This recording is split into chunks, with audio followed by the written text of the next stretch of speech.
Hello televiewers, good evening and welcome to this other edition of Prime Hour on My Media Prime. We are very sorry for the late start. We make machines at times, they decide to fail us. However, we are poised to bring you what was planned for today's edition of the program. So we are going to continue our homage to Chief Senator von V.E. Mukete, who left us some days back. We are going to be looking at his legacy. What was he able to bring to his people, the people of Kumba? What was it that he could bring to the people of the Southwest region? And what was it that he brought to Cameroon as a whole and Africa? We are going to be discussing this with persons who have left all the way from Kumba, the chief town of Kmer division, who worked so very closely with the fallen chief, a senator, who are going to be telling us more about what legacy he's leaving behind. We are in the company of Mr. Esemingsongo Lawrence. He is a personal historian of Senator Chief V.E. Mukete and Bafo resource person. We're glad to have you with us. Thank you, Mr. Joseph. Inviting me here to this platform. Okay, all the way from Kumba. How did you leave Kumba? No, it was just trying to see bottleneck that we have along the way, but thank God we made it to the studio today. Okay, bottlenecks. What do you mean by bottlenecks? Bottlenecks, tension. Okay. Just praying that we should not have disturbance coming here today. Okay. We're also in the company of Mr. Kmer, Yembe Bitaseme. Ephraim, he is the head of Mandi Mukuma. Yes. Good evening and welcome. Oh, thank you, Mr. Leo, for inviting me to this platform for me to speak about our fallen Nfon, Esemingsongo Mukete, and his legacy. Thank you for bringing me. At least people will try to understand what he did and how we have to mourn him. Okay, now you are head of Mandi Mukuma family. Okay, Mandi Mukuma. What is that? Mandi Mukuma family is one of the 10 founding families of the Kumba chiefdom. And by their right, they are kingmakers of Kumba. Okay, I'll start with you, the personal historian of Senator Chief V.E. Mukete and a Bafo resource person, Mr. Esemingsongo Lawrence. How did you people receive the news of the passing of Senator von V.E. Mukete? Anyway, I'll try to put it on two dimensions. Okay. Maybe I personally so close to him there, or let me say one of the persons close to him there. I wasn't actually surprised. Okay. To be honest, because most of the time we used to have deliberate meeting or talk. He used to tell us, I'm preparing my way out. And obviously we knew, but we know that he was really seriously sick. And we knew at that age, it's something of a signal. He wasn't like somebody waiting or saying, I started putting things together. So he said today or tomorrow I may not be alive again. But others, maybe some who felt that it's something like a breaking news or something like a shock. But we have to know that that's human life. We really thank him for all the good services he has rendered to the tribe itself, personally, as an individual, and also as a politician within the nation. One thing that I keep emphasizing, I realize a lot of people or persons were ignorant about him. You needed to get so close to him to know his personality. You were not very shocked, you were not taken aback when you got information that he's moved on to join his ancestors. Is that the feeling the people of Kumba expressed? Yeah, that's why I say you have the shock, because I keep saying no, because you were with him, you spoke with him, he told you already that I was on my way out. But was Kmer not taken by surprise? That's why I said people will be surprised. Okay. It all goes on you understanding life. I'm not a priest, but I'm saying that once you see a man who is already preparing his way, there are some signals. You understand? I don't think he never knew. It's a man who can have a serious problem inside him, or maybe things are not going. But you see, he will give you that impression if everything is going on. He keeps himself calm. But as I still say, he has always been knowing that I am on my way out. Okay.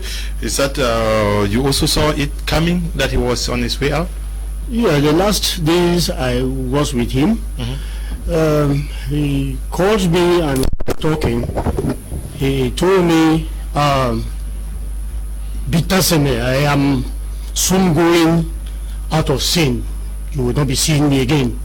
But I have to prepare my way out. Whatever I am doing now should be recorded. You should understand, I have not come on earth to stay there forever. I'm a human being. I said, Papa, you have done your own. Just give us that chance of us understanding what we have to do and what you want us to put together. So that is what exactly I'm doing. So you should know that this is your town. I have worked. Not everybody will appreciate, not everybody will hear me. Some of you are so close to me. You know, when there is difficulty, you come to me and ask, Papa, in this situation, what do we do? I have told you, handle everything according to your time. Use your time to handle it. But know that you are with many people of different culture. Hold them. My father left them with me. I'm leaving them with you. One day you might not see me. But I'm going to the Senate. I will come back. Okay. This was before he left on the last session. Yes. He said, I'm going. I will come back. And when I come back, we will still talk. We continue to talk until one day you will not see me. So it was not. I was not taken aback. I knew at his age there is nothing which is not having an end. He prepared us to know that one day we will not see him. Yeah, but physically speaking, when you say he raised the issue that he was preparing his way out, is it the fact that he handed over the chieftaincy to the son, or what are the other things that made you people believe that he was preparing his way out? He was a careful man. His administration is so stretched, above 52 years, handling people as a chief. He dealt with many other things in the state, and when he says he's going, it was not particularly because he was a chief, but he had many other things. You know, he was one of the biggest industrialists in our own southern Cameroon. Yeah. And so he is not somebody when he says I'm going. He prepared all the angles he used to handle. Okay. As a man, as a Nfon. And keeping his throne to his son was not a mistake. He did it. All of us were there. We appreciated his effort. So he prepared, I will say he prepared everything for us. So everybody who is taking aback, I don't understand, because at 102, many people don't have that opportunity. Okay, life expectancy in Cameroon is not up to that age. Yes, you have something to add to what is it? Just to add to what Kmer is saying, because as you asked that pertinent question, there's something I wanted the people to know. And it's like, you know, as a political figure or public figure, you have comments being made. Just to tell you, he was already preparing his way out. And at the Senate, to tell you, when that option came, at the moment when we saw Barrister Kemende coming up, or even before, several attempts have been made by him to leave Kmer. Okay. Yes. I'm not telling you, but most people don't know. Several attempts. He used to even tell the big man, the head of state, I wish to go and have rest. he will tell us, it's at my age, I need to rest. Now, when that option came between Senate and the corporation Kmer, for him to choose one, he chose Kmer twice. There was even a time where the head of state would refuse him not to leave, but most people don't know. He even has letters that he wrote to leave Kmer, and he told us, he said, if I choose to stay in Kmer, people will be thinking that, oh, it's the money that want to keep me there. He said, no, at my age, I need to have rest. Now, he left from that stage. There was a time when he will leave Yaoundé to get back to Kumba. Most of you will not know that. And they will call him. I remember this last Senate, even before they had this session, I think last year, they rang him twice. He told them, a pigeon, allow me to rest. Because I told somebody, I said, look at even somebody like the Senate President? The Senate President. Ask yourself, you see him even walking, he's free. Do you think he will want to force himself into the Senate? Those things you see, they are being made, they are calls. If it were just choice, after leaving the hospital, you would have seen him in his house resting. It's the same with Pa. So when you keep telling people, some will not understand, it's not like Pa is forcing himself. Several times he has made attempt to leave and stayed him in Kumba. To rest? Yes. He said, I want to concentrate on my farm. Do you know that I think at the last stage, he was writing a book about the biography of his father. He said when they call him in Yaoundé, they disturb him. He has served this nation dutifully, loyally, and he thinks it's time for him to concentrate on his personal affairs. So you see, when we say he was already on his way, I said it, one day I will leave, so let me start. And that's why you see him now started going to handing over. A lot of people never believe. He moved to other issues, even going to his farms, moved to other issues, giving responsibilities. You see, it is like a man having foresight. And that is what I say, because the psychic of a man like that, he may wish to go to the right, but he asks you of the left. If you know, he will even ask you a question. He knows all of his sons. He will ask you, do you think this my son is a good man? Don't you think he's a bad man? But it doesn't mean that he wants just to see your own view. So you see, that's why I said, first of all, he has lived in diverse societies. Okay. Yes. The health mastery of how the world works. What is Kumba going to miss, Senator Chief, Senator V.E. Mukete? Kumba is going to miss that person who made Kumba to be a cosmopolitan city, who made Kumba to have diverse cultural activities, who handled Kumba not because he was a form, they had that capability of creating Kumba and making it a place to be for everybody. What they are saying today about living together, the Bafoman as our phone ever started it when people migrated and coming to Kumba on trade and other exoduses. So he did that not because other towns were not there, because they had the liberty to stay in peace with the embracing hand of a Bafoman. And so if somebody or people who have been living in Kumba for the past 50 years in his reign will narrate to you the hospitality they have with a phone like him. Many towns, cities in Cameroon have not got that opportunity of having a phone, a leader who will keep people together. We have not had the chance of fighting with strangers in Kumba, thanks to him. He always told us, you people should handle strangers with all hospitality. Handle strangers like your own brother. Handle strangers with love. That is what the Lord Jesus Christ came to do on earth. How was somebody, if you have to stay with him just for a few minutes to discuss with him, he will give you all sight of life, and you will even love to be beside him. And if any person who has been living in Kumba for the time I've mentioned does not seem to realize that somebody so special has left the scene, then that person should look for another village which will be created to be a town like Kumba.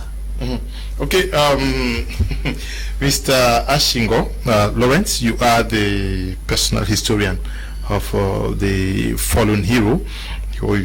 He's a hero. He's lived his time, left his mark.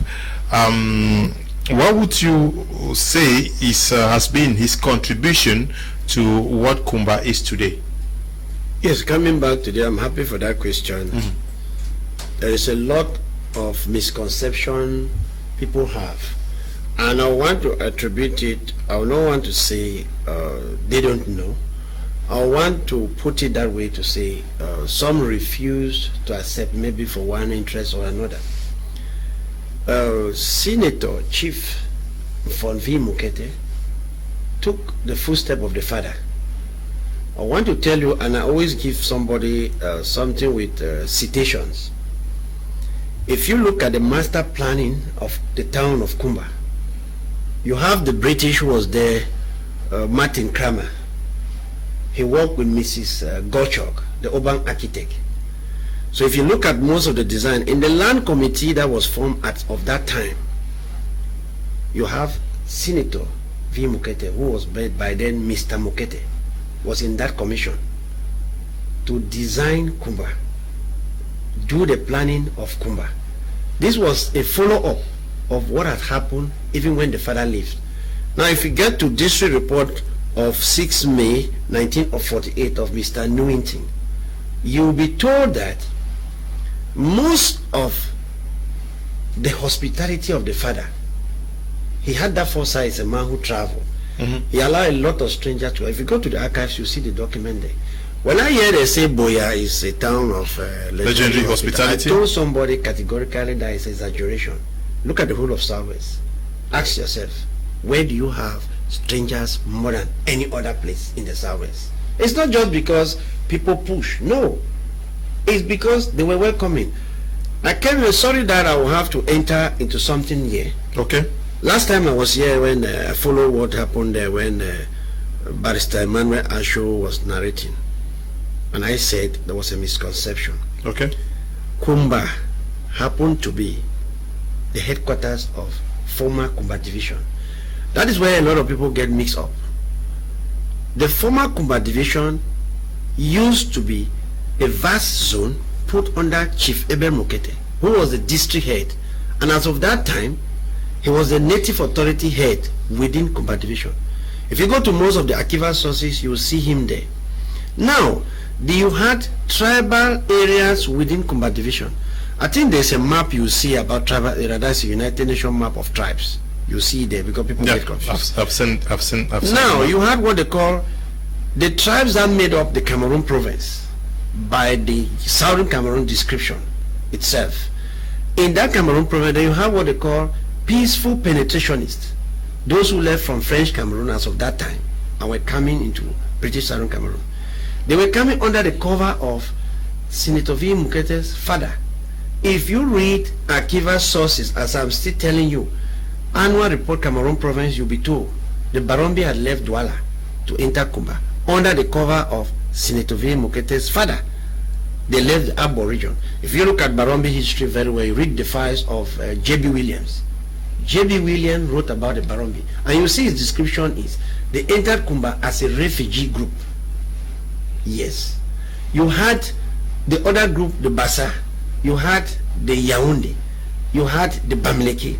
Now, plantation labor forced that. Now, look at the whole of Savo. What happened? When they came, most of those people who are living today that you don't know, you had their Kwata, Mbuda Kwata, Yaoundé Kwata, Bassa Kwata, Barombi Kwata. That's how it used to exist. What you hear today they call Barombi Kang, K-A-N-G. Used to be what they call Barombi camp workers. Now, what Barrister Ashu got mixed up here was, he never understood. When you go back to the writing reports there in the archives, you'll be told, Barombi Station, they will still give you the description when Zingra came. Barombi Station in Kumba. Now, the question of the mix-up he had was, Kumba in the German period had a change of name. The Bafo had called it Kumba an umbrella tree. The Germans came, and if you go to German map, you see Kumba as Abrechor, Johannes Abrechor, the maps of 1906. Because as I said, the British never produced maps on Kumba. The French never produced maps on Kumba, or whether Kumba or Cameroon. The Germans were the pioneer map producers of Cameroon. And in every sphere, you will see the maps of the region, delimiting tribal region. Now, most of the planning in the area was done seriously by the father of Senator Chief V. Mukete. Now, you get the story that the Mukete doesn't love stranger. That is political form of sabotage. Because I'm saying, and I'm still telling you, it's unfortunate we have a blessed memory, Mr. Primus Fogwe of Boya Archives. He will tell you that. Or yeah, I know him. Yeah. He will tell you, get to the files. You'll be shocked to discover that most of the strangers living in Kumba were under the cover of the Mukete.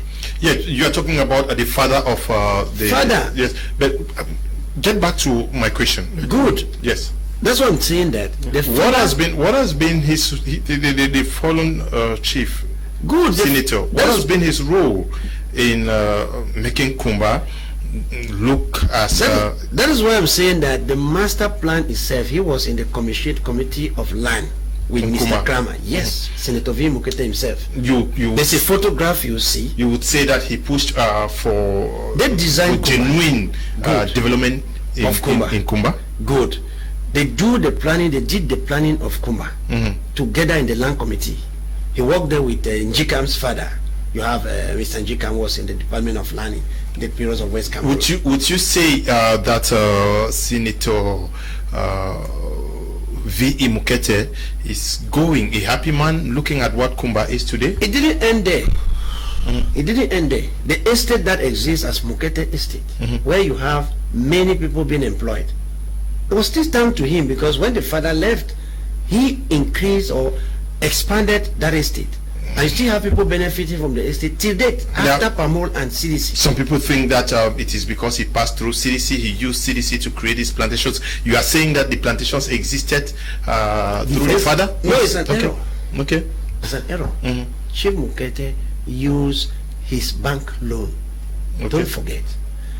Remember, let me come to this point. Okay. Because you see, when people, just the same noise people were making to say his son in MTN entered MTN because of the father.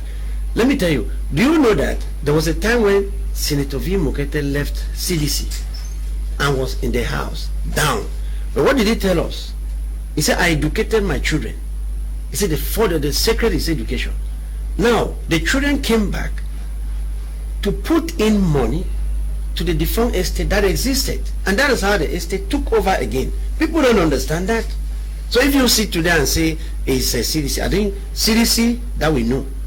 You had a team of investigation. Mr. John Nibango was accountant for CDC in the days of CDC. You know that best. And I don't think the Cameroon of today is what CDC used to be in the past. Had it been he did that, he would have had investigation going for him. He just said, the son enter into enterprising spirit and plow back to put in money into the estate. Okay. Good evening to you, Bakala Froncha, and to you, Sipet Attempts, Brian Cyprian. Yes, Siseko Oscar, and all of you watching us through social media.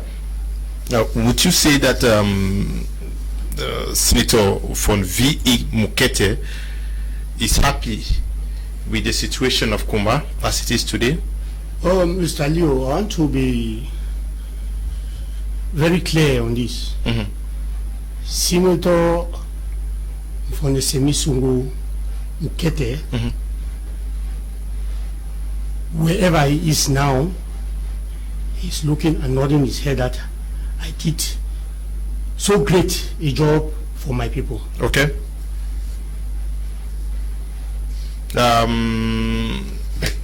Development in Kumba to some extent has been stagnating now. Development in Kumba to some extent is stagnating. It is not the fun. Mr. Leo, you know the area from which we are coming from.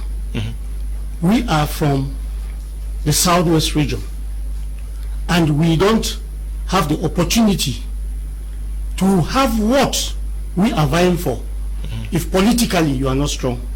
And even from V.E. Mukete alone will speak, and people are there not helping him as they did. They were not seeing what he was doing, but he employed more than 200 Cameroonians of diverse culture and any group. But the people were there enjoying while others were fighting him not to succeed in Kmer. He did what he could up to when he's leaving. When we were growing up, we didn't know, we knew that universities are only for the friend zone. You know that. But today, our children can leave from their backyard into a professional school, thanks to him. Okay. He did not do it alone, but there is always a voice behind that will push others. He's close to power in Yaoundé.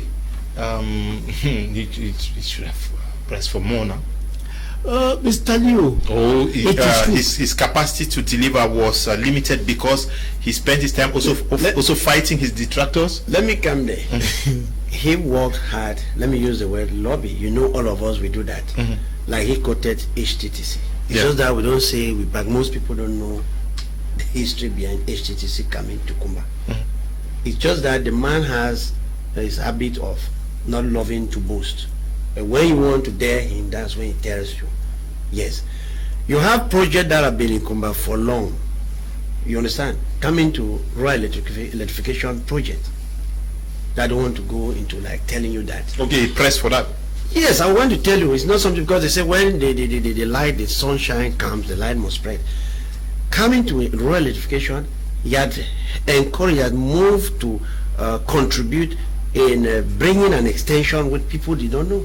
I want to tell you right around Banga and within Kumba. Then going to the education. He even had a scholarship board that most people are ignorant of. Some even benefit, but they pretend they don't benefit. You see, when you look at most of what happens there within marketing board, remember it was board chair there at one time. He helped it to revolutionize what existed in the cocoa sector. Even when the minister came, there were certain agri projects that reached Kumba, thanks to him. But you don't expect him to sit and usually people will tell you, when the minister reaches there, you ask yourself, how was it done? But you see, as I said, he is somebody who takes time to reveal certain things to you. I don't want to go to the sun or go to this other domain. At the hospital, at GTTC, in Kumba, there are many of such things. At the Gabesi, when you keep doing those things, we have, as he rightly said, the bottleneck of Southwest itself is killing Southwest, because I'm sorry to tell you, if you look at what goes on in Kumba, the administrators too don't have a situation. Look at the roads. Even when they were doing road extension, he lobbied for an extensive kilometer to be added. I heard when he came, people turned it around. We knew that. We knew that. About 20 kilometers. Now when you come around and somebody tells you he didn't, you don't expect him to come publicly and start telling you the story.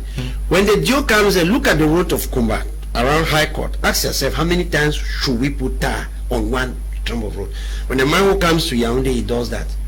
And then he collects money. The DO to sit there, collect his own money, and they say, certify the road is good. This is the same road, now is F. So what are we doing? But the chief cannot go there as the DO to say this. The contractors are there. What he gives is give his advice. Comes in, plays his part. When it comes to politics, he plays his part. Okay, when it comes to politics, he plays his part. I want us to actually clarify Cameroonians on something. You say his father was Abel Mukete, and there I have seen many documents you sent to me. He worked very closely with the British. Yes, yes, the Germans, the British. They visited. He worked very closely with them. Yeah, but where is this story coming from? That the senator from V.E. Mukete is not a Bafoman. I'm happy for that question. Yes, you. Let the historian tell you. Okay. Yes, I'm happy for that question. If you open, let me still refer to you again. There was a time where this gossip circulated and people got confused. Some even said it was the father. You know, in Cameroon, when you have money, people scorn at you. They started this gossip Some don't even know the brother. They went into the brother. Let me tell you, in Bafo custom or tradition, when you bring a story and then you turn around to think, oh, you are sorry them, and he himself knew and he made comment about it. Senator Chief Nfon V. Mukete, mother, father is Bafo. It's not the first platform I'm telling you this. I've done that on several platforms. And let me tell you, there was a time where people even went and took an appendix 2 that had what they call Bafo families of families. That was originally compiled in 1923, and they hid that list of families. That was what they call the Dundance Report. If you see the European itself there. Now, when people turn around, there is a story. There was a story that was circulating, and let me tell you, there was a man called Rudolph Mulango. Rudolph Mulango was never Bafo. You are going to continue there. I read through somewhere some documents. I saw Mukete Hana. Who is Mukete Hana? Mukete Johanna? Yes. Mukete Ndoki? Mukete? Hana Mukete, Ndoki Mukete, they are the juniors of Senator V. Mukete from a different mother. Okay. Yes, because the father Abel Mukete had another wife. Okay. After he must have delivered Senator V. Mukete. Okay. Prince Isukandoki Mukete is junior brother to late Senator V. Mukete. Okay. Most people did not know that. Where is him? It's in Kumba. Okay. It's direct. Direct, of a different mother. Okay. You know, they married the mother in 1944. After Abel Mukete must have married first wife, Maria Debo. Now he had a second set of children. Then you have Joanna Mukete is senior sister to Senator V. Mukete of the first wife. The one died at the age of 97. Okay. She would have been Chief Mukete the second. But she lived in Kumba. Dead, sorry. Yeah. She lived in Kumba, and people knew that this is a direct elder sister to, or the junior sister to. Of course. Yes. But why peddle this? That is why I've told you that when we spread gossip, gossip is not history. There is somebody who was a slave in Bafo land. They call him Rudolph Mulango. He was raised by Bako Debo as a slave in his household. When the Bako Debo died, Rudolph Mulango fought to be made chief in Bafo. Get to the archives, you will see the files of Rudolph Mulango. Now, when people heard of the story, they started taking it to transfer it to Mukete. It is instead Mukete's grandfather, called a Bako Debo, who bought a slave out of that house. Do you know that the papers of Rudolph Mulango, they disappeared from the archives? And Chipa asked them in front of the Jew, why are you hiding the history or the slave story? Bring it out, let's know. And they took even the Mukete's family tree and hid it. We had to bring that from Nigeria, in the Nigerian archives.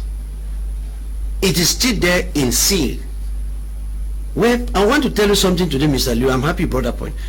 Senator V. Mukete at one time, all his family tree that was kept, he was ready to pay 10 million francs for you to give him one page of that document that was missing in Boya. I mean 10 million francs. I'm telling you, not exaggerating. He called. But you see the way God functioned. The moment that document was removed, you will see it in the, I sent it to you there. The particular document vindicated him. People had even moved to gossip at the presidency that Mukete came from Bamenda. Some got confused. They said he's from Comp. But you see, when you have money, you start seeing stories. When you are poor, you don't see those stories. Abel Nkembone Mukete, his father was a Kalewuke from Kombone Bafo, the chief priest of the secret society. People got confused with this. What do you see they call in Bafo Nfon? It's different from Fon. Yeah. Read Professor Mazin's document about classification of chief. Even in the grass field, go back and read it well, or you read Wenakela. In the grass field, all first class chiefs were described as Fon. In the coast, first class chiefs were rated paramount chiefs. By 1925, you had the chief of Wum. You even had the chief of Nso. Now, all the chiefs in the northwest, once you are first class, they will group all the second class under the Fon. Now, for the sake of, let us say, unanimity, we accept it. Now, coming to the coast in Bafo, Nfon is not chief. If any Bafo man tells you Nfon is chief, tell him he's telling you lies. In Bafo, a chief is Kum. Nfon is a priest of the Nfon society. It was a secret society that existed in Boland. Bafo had a root in Boland. Now when you hear Nfon, once you are initiated into that secret society, it's a tiger society, leopard society. Now, your secret society name will supersede that of your chief name. Okay. Yeah, I'm sure it's been difficult for you to defend this and explain to people that no, his mother is Bafo, his father is Bafo. Who was Senator V.E. Mukete's mother? Maria Dibo, daughter to a Bako Dibo. She was born in 1860. The father was a rich man in the period, German period in Kumba. A Bako Dibo is even the one having most of the land you see today they call Barombika. A Bako Dibo used to have the land around Fiango there. But you see, a Bako Dibo was a good in law. Now, when you read the Akiva documents, you will even see that it's a Bako Dibo who was like an important native of the Babambai family. Where you get to Kumba, his residence was used as the church during the German period. Okay. In Bafo, you used to have three categories of schools in the German period. You have Volksschulen. Volksschulen was boys' school. You have Nabischulen was native school. And you have Mittelschulen, that was middle school. Now the first school for the Bafo was opened in 1905. And you have Paul Ekane was the teacher there. Okay, sure, yes. I don't know whether you have anything to add to clarify this. I'll consider it gossip, eh? No, he has put it on record. Any person who has doubt, you should go to the archival documents and read and prove himself. If he has any other document to stamp, he can stamp it, and then you are the head of the kingmakers of. I am one of the kingmakers. You're one of them. Part of the there is no problem within your circle amongst the Bafo people. We don't have problem because we all come from our various families that make up the chiefdom of Kumba. But this information circulating that from V. Mukete is not. Oh no, Mr. Leo. This information that is circulated among strangers, amongst the Bafo people, everybody actually believes that. I want to put it that it's circulated among strangers. Okay. And a lot of them. Let me tell you something. I will not hide fact here. There used to be a young man who calls himself chief, hiding in the USA. I reminded him because they were saying there was a chief in Kumba called Midiki. Midiki was never a chief. If you read the files about Midiki, the first person who reported about Midiki in the Akiva document, they call him Kmer. He was 80 years by 1922. There's no other document talk about Midiki. Midiki lived during the period of Bafo migration. In Bafo, by rule, the person who was leading as chief of Kumba belonged to the senior family. Midiki was never in the senior family. He was sent by a chief, a Bafo chief, along a village, getting to the northern villages to Kumba. And the period of Bafo migration had moved from 1720 right to 1801. Now, some people claim to be families of Midiki. Nobody has time to contest that. There's a problem. Now ask yourself, German record about Bafo. I showed you two books there. There's a book of Cameroon Tycoon edited by Chivas and Miss Adina. Why did the German not talk about Midiki in documents? Why are you getting it this way? Or some people even say Mukete. Midiki, I've told people many times, he was never chief when you get to the files. He was a war leader, and in the record, and I want to stick with here, he did not give that name Kumba. Bring me to court, I'll prove it to you by document. It is the Bafo people, it was the Bafo people who gave that name Kumba. They say in honor of Midiki. Because you see, the misconception about people is, that's why I use the word that history is not gossip. You see, I was telling our learned barrister that our Southern Cameroon history today has a problem because some of us take gossip for historical account. We have an archive that people don't make use of it. People look at the archive as if it's a loose house. Go to the records in the archives. There has never been a chief. I told Professor Elango that. I want to be categorical about it. Because they were saying, oh, there was a chief in Kumba. Ask yourself by 1916 in Kumba. Go to Wenakela report. Heber Mukete was chief in Kumba. The question they would have asked is, how did he become chief of Bafo in Kumba? Okay, yeah, but there's also this question of the Bafos, the true owners of Kumba. Some people think that there are other tribes that have been pushed, relegated to the background in favor of the Bafos. Are the Bafos the true owners of Kumba? Come again. Yes. I've understood you. Yes. I want to quote you a document. Okay. Read Cameroon Tycoon. Read Annual Report 1931. Yeah. People should not take politics. I told you here that you had the different. I think there's a map of my tribe. There was a difference between Kumba. There's a difference between Kumba division and Kumba. That's tribal capital. Yes. What we call today city of Kumba, that was the Bafo tribal capital. Okay. Kake was a quarter of Kumba. I'm still telling you that. Kake was a quarter of Kumba. The Barombi, those were quarters of Kumba. Barombi Kang? Yes, Kang Ombu. There was a dispute about fishing right in 1929. Read HCA Brian report. Because we don't want to. The problem, let me tell you what you don't understand.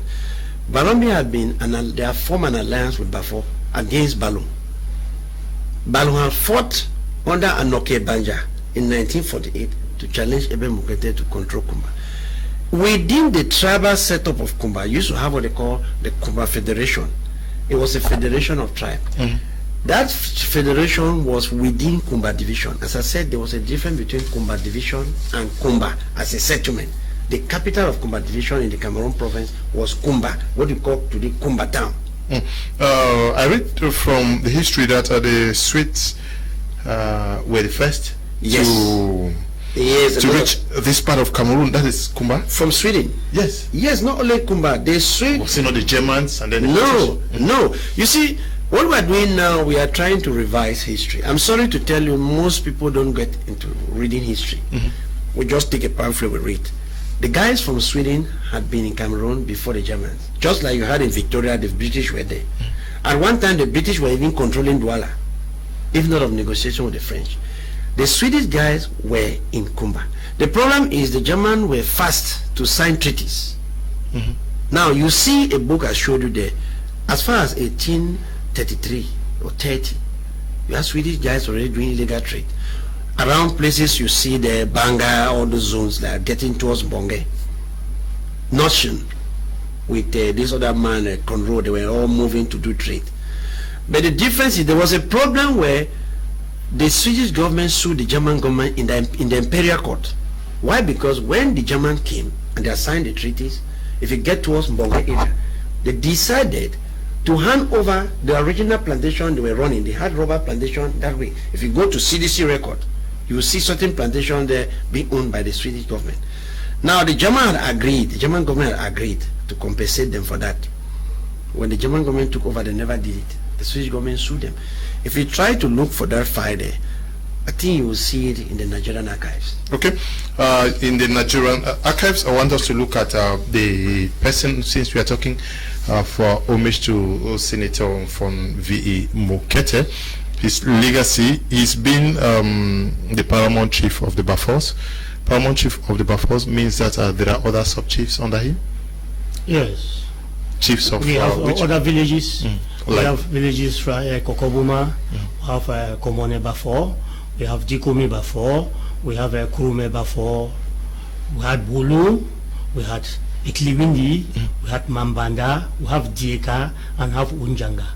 This is Njanga today. They were all under him? Yes, they all had their chiefs who were under who pay allegiance to Fondi Mukete. Okay, and Mukete. Then how would you rate the harmony that reigned amongst these Bafo chiefs? There was great harmony because what Chief Abel Mukete did then, he created a council which comprised of all these villages to cater for all the village land. If you had a problem, let me say in Kokobuma, he will summon notables from other villages. They will make up a session to go and decide on that. So all of them were paying allegiance to him. They were all loyal to him. They were living together and working together. And that is why the British took him as one of the best administrators. Today we cannot do it because we had greed.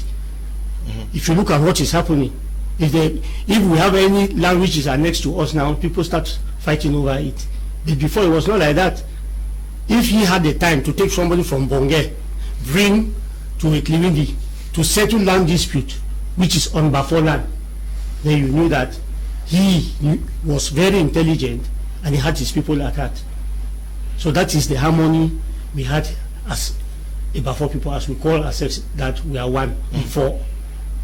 Because we derive our name as one person. One person.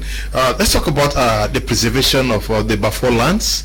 Did the fallen from V. Mukete, Senator, do much to preserve the Bafo land for posterity? Mr. Liu, I will come back to what I told you. From Victor Esemingsongo Mukete did much of the work. After when such fights were coming to him, you know, when the father, before the father left him, he nurtured him. He worked with his father closely. He even wrote some of his reports before his father died. And he knew the administration the father had by allocating land to people who were visiting, people who were coming in as refugees by then, people who were seeking safety, landward. So the father was doing it with records, creating records like the land occupancy certificate, so that he could be able to control how many strangers were coming in, and the area they occupy. And they were paying some small fee to the council then for occupying this land. When Mukete followed suit, you know, as you grow, your mind expand with love. You know, he was a God-fearing person. He loved people coming in. He did not see Kumba to be his personal town or village. He took Kumba to be where people like to come and live, not knowing that he was harming part of the love his people had for him. So Mukete gave land for people to live and feed their family. The people abused his trust. Okay. And that is what we are getting all over the southwest region and Kmer in particular. And I want to tell you clearly, the administrators who are coming to work with us are not helping us either. They are not helping us in any way, because most of them, when they come in Kumba, they look but land.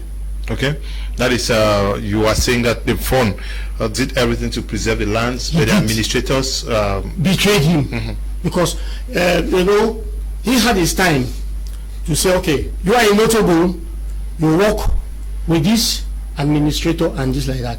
And when the administrator comes and sees that you might not be in position to challenge him, he comes in with a very fake land law, which is only applicable in Kumba and in Kmer, that all land belongs to the state. That administrator who is saying that the land in his village is being protected by his own phone, and we start having problems with him, he say he will go to the phone and say, your people don't want me to work with them. And Papa was so kind, so intelligent. He will say, oh, when you say so, Kumba is a big place. Why are you having problem only with my own people? You see, he preserved our land to an extent that we, the children, or the inhabitants of the villages did not know the use of land. It is now that we all are awakening to see that we can join him, because he started fighting for our land. We did not give him that push. We did not. We did not. If we were with him fighting as he was seeing things coming, we would have had all this being conquered. The administration wouldn't have had the chance to penetrate us. But it's not late. He has a chiefdom which is still living, which is still existing, and there is somebody he has left behind who is young, intelligent, who will fight and take what is ours in the days ahead. Okay, and preserve it for posterity. Yeah. Let me just add to what Kmer put. The issue of land is like the colonialists had signaled that even in the past. You know, this issue of certificate of occupancy he brought, it wasn't like for the whole of Cameroon province by then. Victoria used to have it too. The issue of certificate of occupancy, when this group came, as I said, the father of Chief Mukete gave too much land in Kmer, and the son, Senator V. Mukete, knew that and respected that status quo not to hurt them. And the way they gave land, it was like they would choose to say, once you came to Kmer, you have been very close to the tribe. They will give you land and give land to your community. That's how the Bafo was giving land. If you look at Fiango, for instance, you'll find the Bamleke there having his own. They don't want to put it whether in Buddha. You go down there, you find the Douala, you find the Bassa. Now it reached a certain time where even the European noticed that tension has started. For instance, like the Igbo. The Igbo had clashed with those from the Grassfield in Fiango. I'm telling you from the written report about the town itself. So there was a deal by then, Brian Baker, in 1933, who said, he suggested to Chief Mukete that it will be important for you to bring up a certificate of occupancy. This issue of certificate of occupancy was an introduction of what used to prevail in England or the UK system, and it was important. How do you do it? You will sit, for instance, Chief Mukete was the district head after the white man. The white man was the divisional, was a district officer. He was a district head. The district head was in charge of courts. He was in charge of native affairs. The district officer now was representing the European government. Now he suggested that introduce certificate of occupancy. For instance, if we came, you are representing Yaoundé people, you are the chief. They'll ask you to bring the name of all the Yaoundé people. It will be Bassa, bring the name of all the Bassa people. I'll be the Douala man, bring the name of all the Douala people. That's how they did with groups in Kmer. Now the certificate of occupancy was like a land, it was a resident permit. Let me use that word in modern context. It was actually a resident permit. Forget about how it's interpreted now in court. That resident permit, once it's issued to you, you pay some token into the Native Authority Council that you are living for the land you are occupying there for a while. Anytime you feel as living, they will annul it. That's how it was done. The European brought it there. It was a form of checking stranger influx in Kmer, and it was organized. Later on, when the colonialists or the system was dissolved, the government, now post-independent government, had to suggest you convert most of that into land certificate or land titles. That's why I started seeing the issue of fraud. Even those who didn't have, somebody who claimed we had it. Now, as I said, Senator V. Mukete was so careful.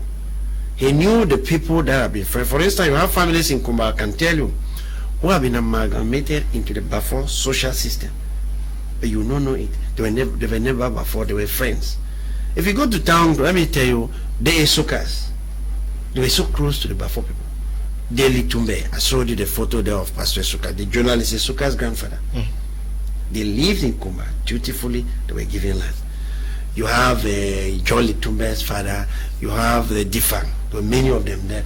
Even to an extent, PM Foncha, they have land in Kmer there. The Kmer will have any. Good. You will not know that. Pachidi, they have land there.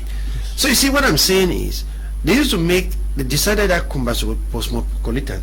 Igbo, those from Nigeria, they had land there. The family of the Kimi, Tommy Kimi. You see, when you don't know about the history of Kmer, you cannot enter there. Okay, I want us to take his outing that many people remember.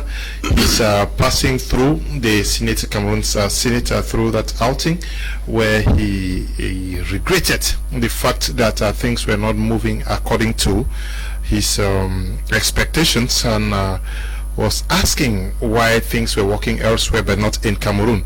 Let's take a listen to that. Producing an English edition of the Tribune. What do you think you mean? And when please don't do it. These are some of the things which are bringing some people against the wall to go and take guns. You are not honest. You are not honest. They don't mean that. You should think about it. If you don't present some of these journals of information in the language which I can read, then you don't want me in country. Then you don't want me. When I say it, I mean it. I'm crying. I'm crying. I think it's very wrong that we should continue like this thing in this country. People, when you do it and you ignore this question of language for the two English divisions, what do you think you have letting them to feel? What do you think? People that will not tell you honestly, they regard them as inferior. Why should you not present the information to them in a way that they can understand? When the elections are to take place, you take the trouble to produce materials in languages which will be understood. We send it to the various people so that they can support us. That is the same thing. Why is it that we have to beg for a journal containing the good work of the government? We should beg that it should be also in English. Why should we beg? It's not even in the interest of the government that this type of policy should go on. It is wrong. When we unified, the Tribune was produced in English and French. What is there? What is the difference? What is the trouble in our country? English Cameroon and French Cameroon. The only difference is the language. The only difference in the language is French and English. But somebody came later on and took his gun, his revolver, and shot at the English, killed the English. That was a mortal shot. A shot against the unification of this country. The unification of this country, it gave two languages, and somebody will come and say, no, because of money, let us kill the English. That was the beginning of trouble. And that is what we sow the seed, which was germinating to cause the trouble we are having today. It's wrong. It's wrong of us to have done that type of thing. And we swallow and we think it's not wrong. And then business, I did it and I fought for the initiative because it's so strong. English and French take together. Then we come and cut and we use it in English. What are you doing? Just kicking against the very foundation of this country. And that is what it's supposed to stop. Now we've got a point where we are to mend. Shall we mend or not? As Conrad would say. We are in a position. We are in a position to ask ourselves. Shall we make or not? Shall we fix or spoil? It is in our business, all of us here, we are in a position. We are in a position to make. We are in a position to correct errors of the past. Now we have made errors which have nearly destroyed our country. I'm saying that. Victor Mukete is saying that you can quote me. All of you, those of you who have read my book, get copies and read and understand what I mean. We have almost destroyed our country, but fortunately, we have taken this decision to create these regions. Please, let us make the mistake. Let us not make the mistake of making serious errors in the creation of regions. The regions should be properly created as units to enable each region to function. If I don't want to, they should be ready. These regions should be able to run the radio services, the educational services, the health services, and so on. They should be able to do that. Small countries, which are only perhaps 200,000, they are running governments and running the services. Many companies, very tiny companies, all our regions are big and rewarded with resources. The records show there that our regions are, all of them have enormous resources. We don't think only of the southwest region of petroleum. Millions of regions of this country are endowed enormously. Their records perhaps are confidential, but I'm saying it with confidence that all regions of Cameroon are enormously endowed. If you can only develop this business, and in fact, we talk of agricultural development, what have we done? Where is the Green Revolution? Germany had not only Cameroon as a colony, Morocco was under Germany, Tanganyika, and Southwest Africa. These were all German territories. When after the First World War, who had the same level almost? Well, that's all territories. I think Morocco and some other, we were almost in the same territory, German territories, but where are we today? Others have gone ahead.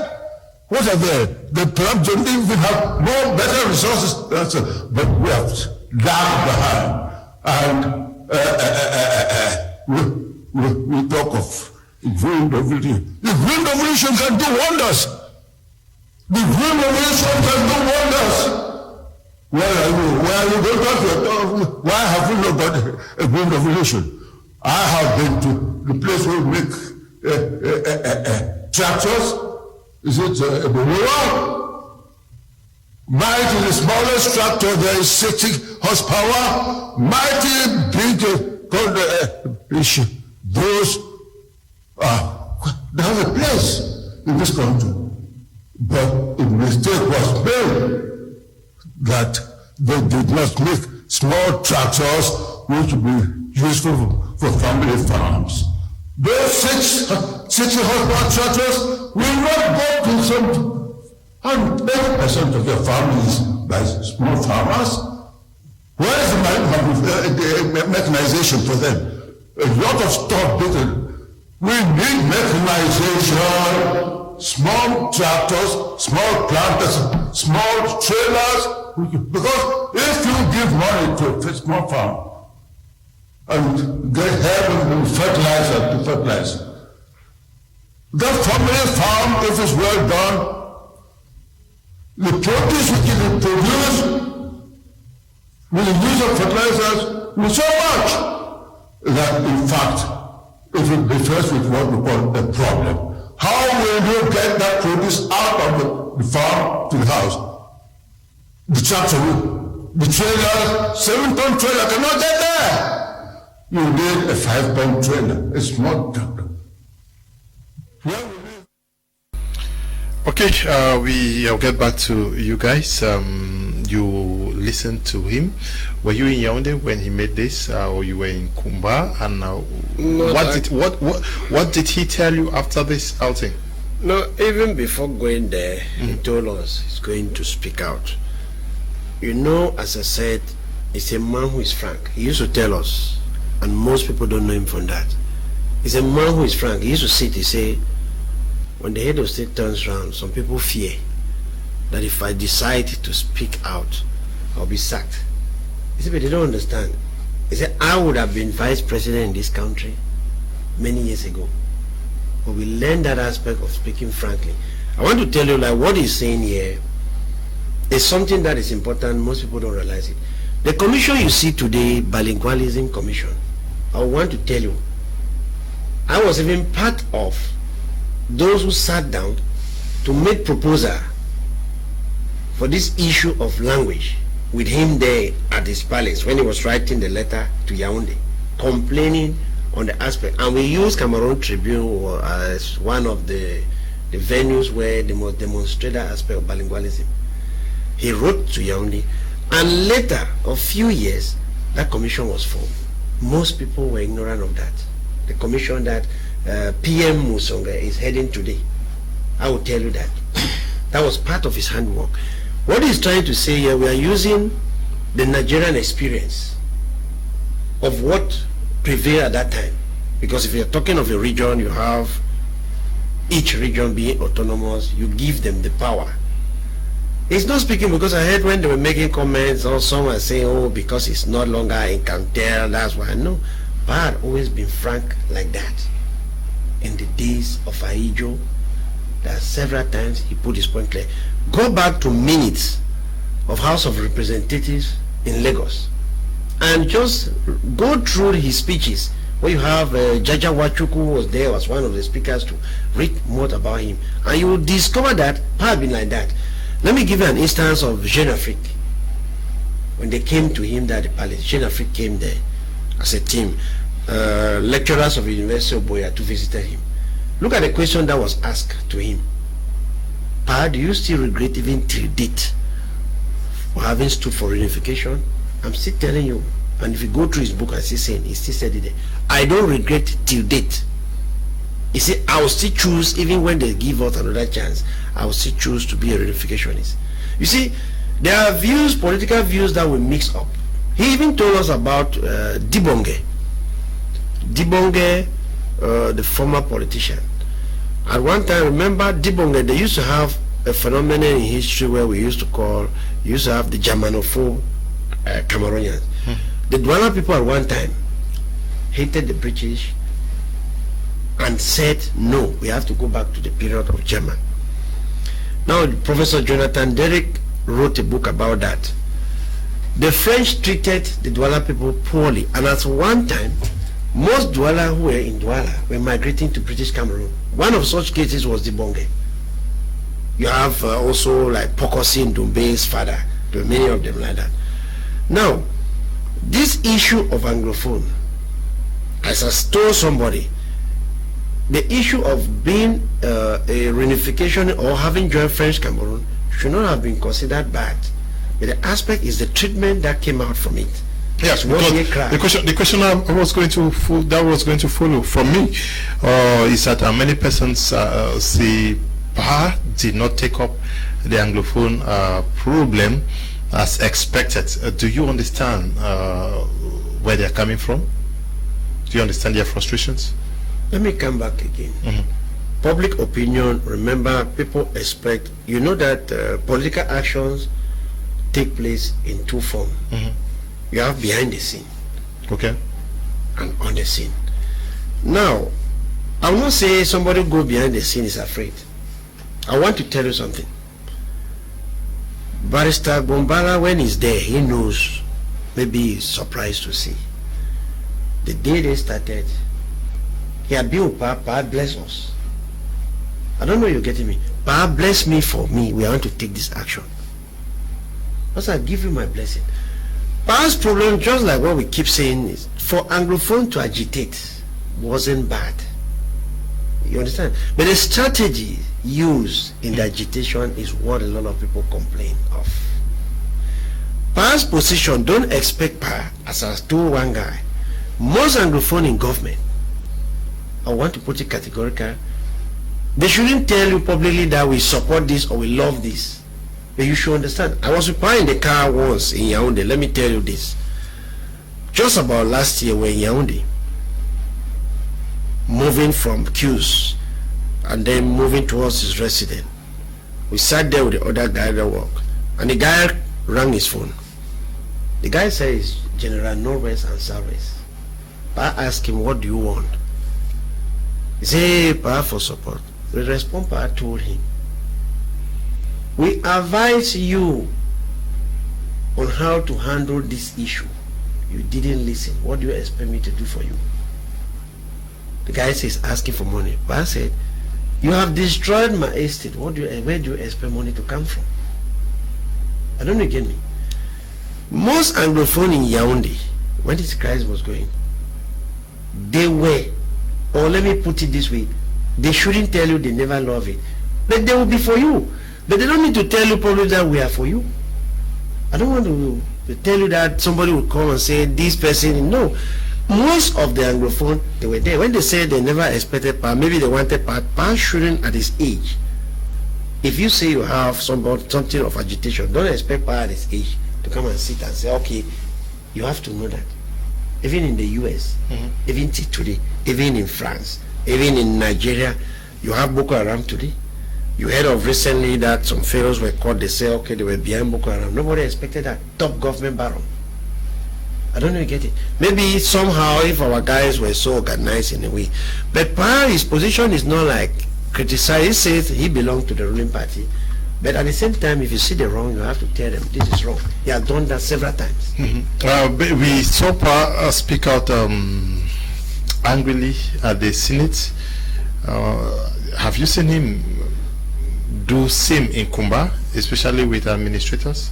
Yes. Because you say that administrators actually have failed him. Papa had done so even when there was this largesse from the First Lady to Kumba. They came there for, I think, inaugurating the center, and the representatives came to address the population in French. I stood up and told them to leave the scene, that you cannot come to my people and you are reading an address in French. I don't want that. Leave this place. And Pa left. And the people were so embarrassed. Pa will not ask somebody that I want to talk to you. How we talk to you when you are wrong. At the end of the day, you will see that you really did not meet up the expectation. He did so many times, publicly, privately. He advised nearly every administrator he came close to. He always advised. And when you do what he did not expect, he always come out to show you his inner self. Okay, let me take a few messages. I'm sure people are watching and would want to ask some questions. I don't know if there are questions. Good evening, Mr. Liu and the panelists. I think Chief Senator Mukete helps to slow the pace in Kumba by fighting and disturbing the Noko Bele Kelvin from being the mayor, and even go as far as disturbing him from an administrative post in Cameroon. Okay, many people, okay. The question I'm going to ask in line with this is that some people think that Pa worked for his children and did not necessarily help other people. He is least. He's the paramount chief of the Bafos. Did he stretch his hands to all the Bafos sons and daughters, given his closeness to Pa? That was I love that question at this time. I've always said people in Kumba talk loose and talk foolishly at times. I'm sorry to tell you, but that's it. Not only in Kumba. You have a lot of people. Kumba has two sets of persons. Okay. There are people who just came to Kumba, and there are those who have lived in Kumba. This noise of always Pa not helping. There was a time Pa asked, and let me ask you. Pa told him, I happen to have even the record of many Bafo who benefited from Pa's largesse. If you have maybe a point of interest or linkage to somebody, what they call Nokombele. Nokombele have been passed on for years. And let me tell you the quotation of that. He even told the children, maybe some will not believe, educate your children to be like Kevin Nokombele. Let me tell you, if you bring a son and you work with a son, and that son reaches power and try to say, or maybe he wants to show he's more than you, Pa has nothing to contest or was contesting with Mr. Kevin Nokombele. I heard sometimes people were talking rubbish That Pa wanted to be government delegate of Kumasi. I don't know whether I've heard that too.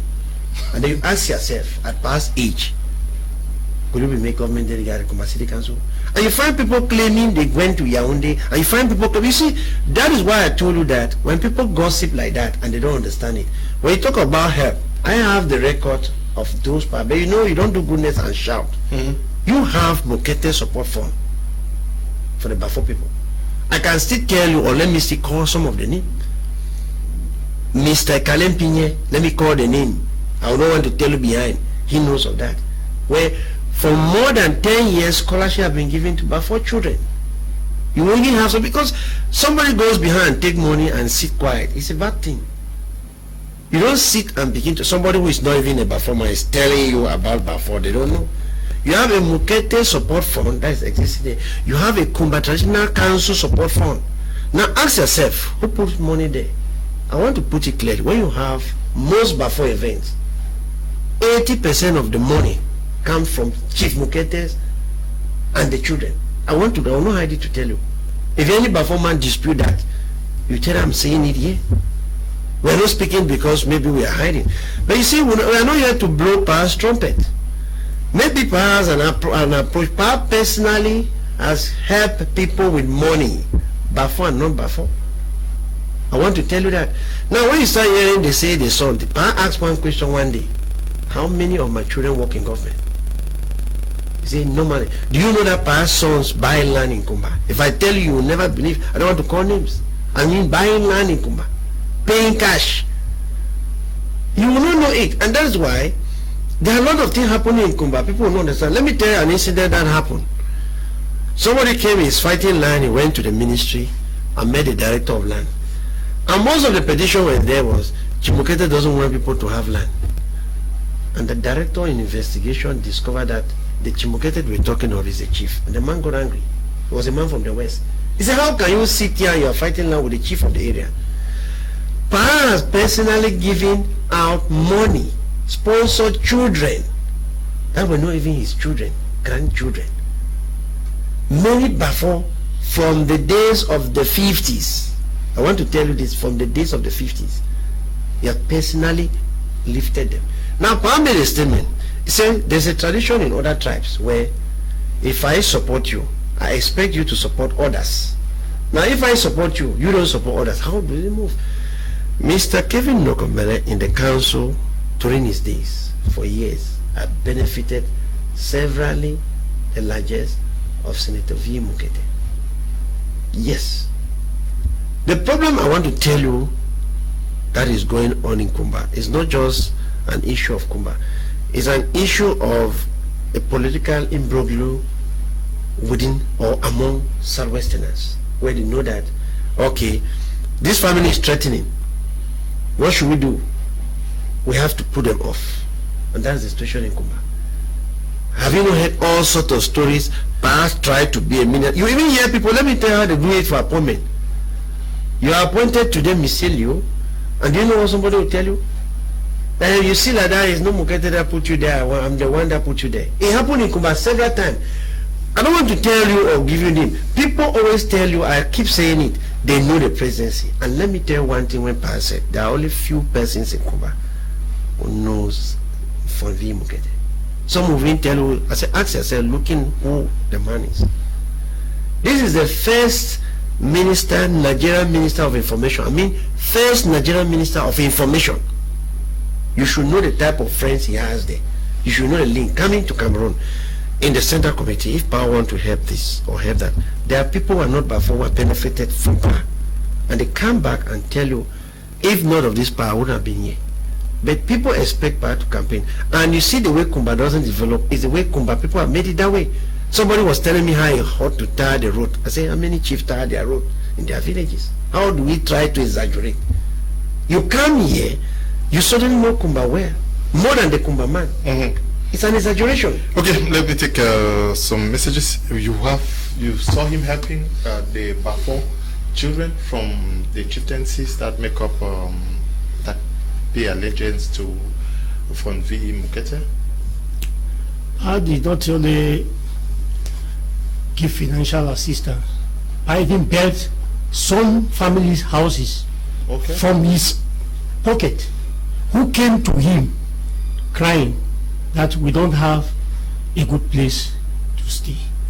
Pa will move himself to that village to see and ask why. Pa will make small funds and put there. It's just that we don't know how to thank somebody. When we listen to gossips, even in the family, when we give our problems to strangers, they come and take possession of your property. And that is how we have been living. What do they expect from Pa? What do they think Pa wants from anybody? If you cannot go with a common thank you, Papa, and you go behind and group with people to be talking what you are not supposed to talk, just to say thank you would have been enough, other than going and gossiping with others. Pa had done not one or two. He is not there.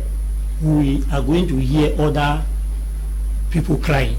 We are going to see people who were there under Pa's cover. They will now be exposed. Some children are still in school who Pa was sending to school, and they have not finished their program. They will come out now to cry. Okay, we are going to take a short break. After the short break, we continue our discussions with this advert.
You're watching Prime on my media Prime.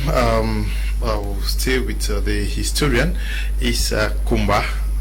We're going to also Mr. Lobby Pa. That respect from the entire nation, because when they talked of Kumba, the first person that came to mind was Senator Nfon Mukete.